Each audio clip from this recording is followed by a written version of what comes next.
अस्सलाम वालेकुम my YouTube family, कैसे हैं आप सब। उम्मीद है बिल्कुल ठीक ठाक होंगे और अल्लाह का शुक्र है मैं भी बिल्कुल ठीक ठाक हूँ।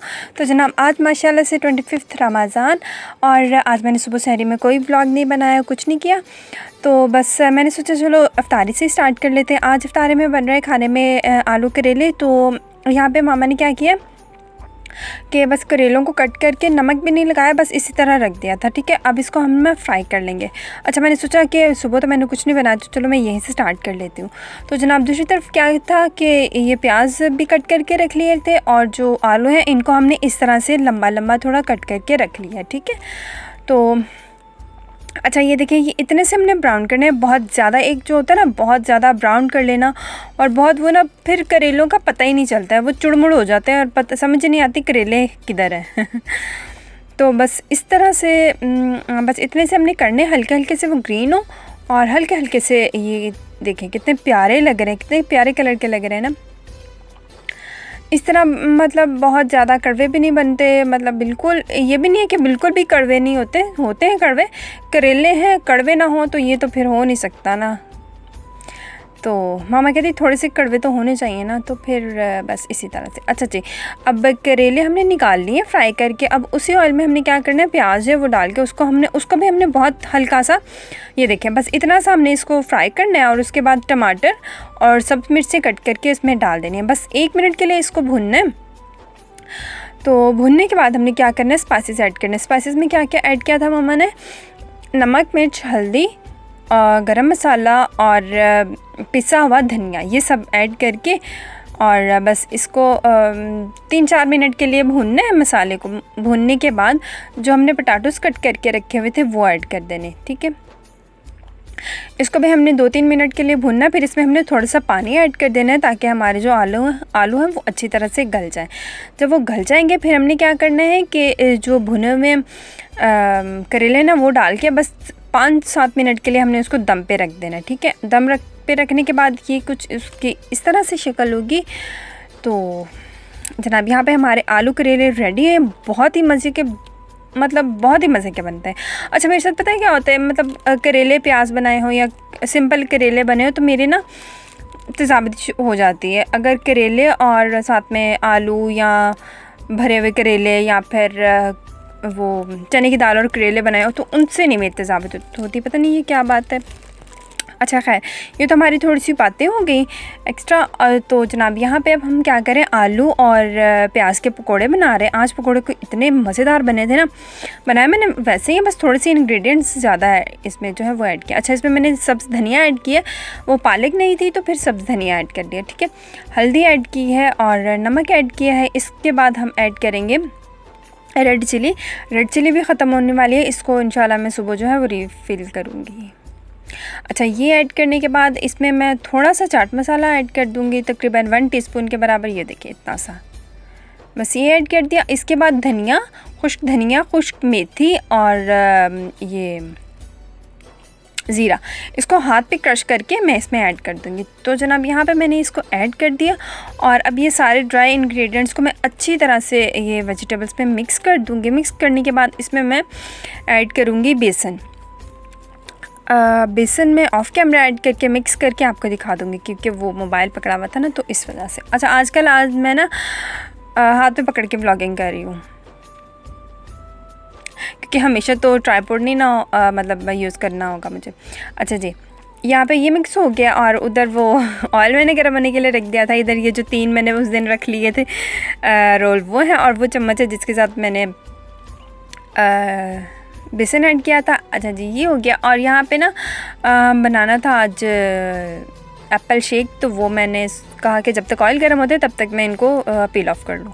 अच्छा जी, यहाँ पे ऑयल अच्छा खासा गर्म हो गया था, तो मैंने क्या किया कि जो लो फ्लेम है उसको मैंने बहुत हल्का कर दिया था और उसके बाद फिर मैंने ये पकोड़े डालना शुरू किए थे। तो जनाब आप लोग बताइए, आप लोगों का रमज़ान किस तरह से गुज़र रहा है और ईद की तैयारी कैसी चल रही है, और मेरे व्लॉग किस तरह के लग रहे हैं और आप लोग क्या देखना चाह रहे हैं मेरे व्लॉग्स में, तो मुझे बताइएगा। इंशाल्लाह उस पर भी हम कुछ करेंगे, ठीक है जी। तो अच्छा, बस इनको हमने पकौड़ों को कलाबाजियाँ दिला दूँ कि जब इन पर अच्छा सा प्यारा सा कलर आ जाएगा ना तो हमने निकाल लेना। अच्छा, यहाँ पे मुझे ना फ्राई पैन जो है वो थोड़ा ना खाली खाली लग रहा था। मैंने कहा ये खाली खाली क्यों है अच्छा, आगे आपको जाके ना ये थोड़ा भरा भरा फील होगा, ये देखें। अच्छा, इसमें मैंने 3 पकौड़े और डाल दिए थे क्योंकि मैंने कहा टाइम की बचत करते हैं, तो फिर मैंने ना 3 पकौड़े और डाल दिए इसमें ताकि जल्दी जल्दी हो जाए। वो भी फ्राई करने थे, रोल भी फ्राई करने थे, तो फिर इस वजह से मैंने ना जल्दी जल्दी इनको बना लिया। और आप लोग बताइए, आप लोगों ने आज इफ्तारी में क्या बनाया है।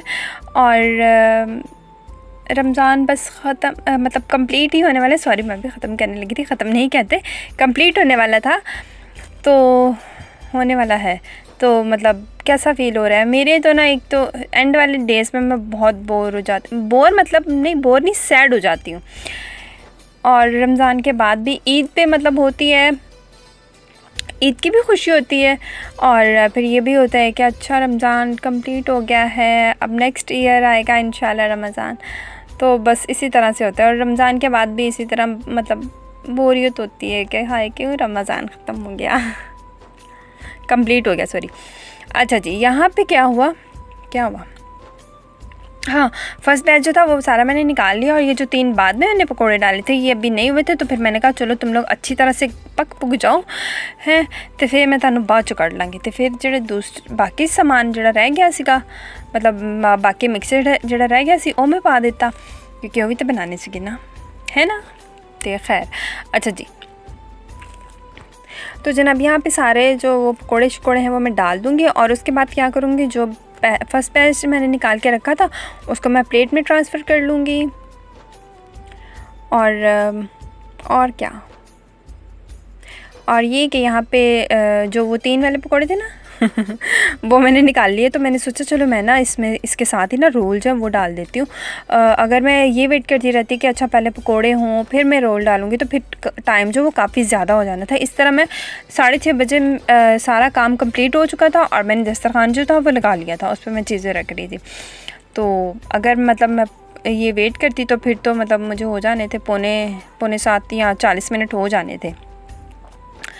तो बस जब तक ये पकोड़े हो रहे थे साथ साथ में वो भी हो गए रोल, और बस फिर फटाफट से हमने सारा कुछ कर लिया। अच्छा जी, अब ये क्या था, हाँ, यहाँ पे मामा ने बना लिया था, मिल्क शेक बना लिया था। मैंने इसको पील ऑफ करके कट करके इस जग में डाल दिया था, तो मामा ने आके इसको करके तो वो बना लिया। अच्छा जी, यहाँ पे साथ में सहरी की भी तैयारी हो रही है। मामा ने दूध गर्म होने के लिए रख दिया, दही बनाना था तो वो मम्मा ने रख दिया था उधर साइड पर। और यहाँ पे मैं 2 पकोड़े एक साथ निकालने की कोशिश कर रही थी, पर वो कहते नहीं बाजी असी कल्ले कल्ले। मैंने कहा नहीं, इत्तेफाक में बरकत होती है, इकट्ठे निकल आओ। कहते नहीं असी कल्ले कल्ले तो मैंने कहा फिर अकेले अकेले, तो फिर अकेले अकेले ठीक है, तुम लोगों को मैं अकेले अकेले निकालती हूँ अच्छा जी, ये हो गया। अच्छा, और जो एक रह गया था हमारा रोल, वो भी मैंने इसमें डाल दिया। अच्छा, मैं इसलिए ये बना रही हूँ ताकि ये ना निकले और हमारी जो फ्रिज है वो खाली हो, मतलब ईद के लिए जो चीज़ें वो हम रखें, ठीक है। तो जनाब ये इफ्तारी हमारी होने वाली थी, और ये माशाल्लाह से हमारा दस्तरखान भी लग चुका था। और ये जी है हमारे करेलों की फाइनल लुक, बहुत ही मज़े के बनते हैं, तो ज़रूर ट्राई करेगा, ठीक है जी। तो जनाब यहाँ पे इफ्तारी हमारी हो चुकी थी, और हम कर रहे थे इफ्तारी, मतलब हो चुकी थी, हम पी रहे थे मिल्क शेक वो इंजॉय कर रहे थे। और फिर उसके बाद हम खाएंगे खजूर के बाद हम खा लेंगे अपने पकोड़े। तो बस जी इसी तरह से चलती रहती है लाइफ। अच्छा, मैं सोच रही थी पहले मैं पकोड़े खा लूँ, फिर मैंने कहा नहीं, पहले खजूर खाती हूँ फिर बाद में पकोड़े खाऊंगी अच्छा जी, जब तक मैं ये खा पी रही हूँ तब तक आप लोग जल्दी से जाके मेरे चैनल को सब्सक्राइब कर दें, और शेयर कर दें, लाइक कर दें, कमेंट भी कर दें, सब कुछ कर दें, ठीक है जी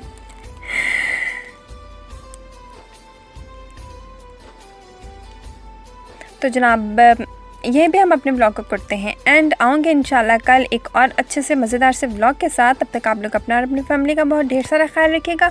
मुझे और मेरी फैमिली को और स्पेशली मम्मा जान के लिए आप लोगों ने बहुत ज़्यादा दुआ करनी है। तो कल तक दीजिए इजाज़त। अल्लाह हाफ़िज़ एंड रमज़ान मुबारक।